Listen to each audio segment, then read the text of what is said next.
Dan, this is Connor with Kelly Roofing here at your house in Cape Coral. I'm gonna go ahead and do your roofing inspection for you here. Get up on the roof and take a look at those areas. So I did notice some rotted wood in the attic in a couple of areas here. So the first area that I noticed was over here, and there's actually some bowing in the plywood right here. But you have what's called a gable end detail, and it doesn't look like it's flashed correctly. So water is actually getting underneath this flashing detail here and has caused some wood damage, and is eventually going to start to cause a leak that will come inside the home there. Now let's keep moving this way.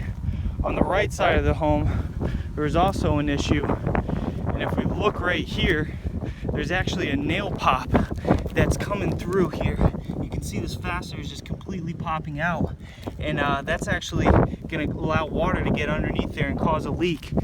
And when we look at your home here, you have very little ridge detail here, and that's what ventilates the attic. You have, I mean, that's about maybe 10 feet of ridge right there that's supposed to ventilate your whole entire home. So because you don't have proper ventilation, the attic is getting so hot from the inside and the outside of the roof that these nails are actually starting to back out and pop, and that's going to continue to cause issues if we don't get the proper amount of ventilation here. Not to mention, you guys are going to be paying a lot more in energy costs than you already are.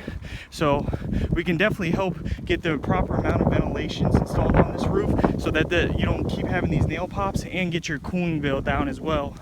Now the last area that is leaking is right here in the base of this valley detail. The valley channels all the water off the roof here, and you can see again some bowing plywood down there at the perimeter. So water's getting underneath here and coming down, and is actually rotting out the wood there, and that's just going to continue to damage the wood, eventually come through the insulation, damage the drywall, and cause damage to the inside of your home. So I'm glad you called us out here when you did, so we can get these fixed for you before rainy season gets started.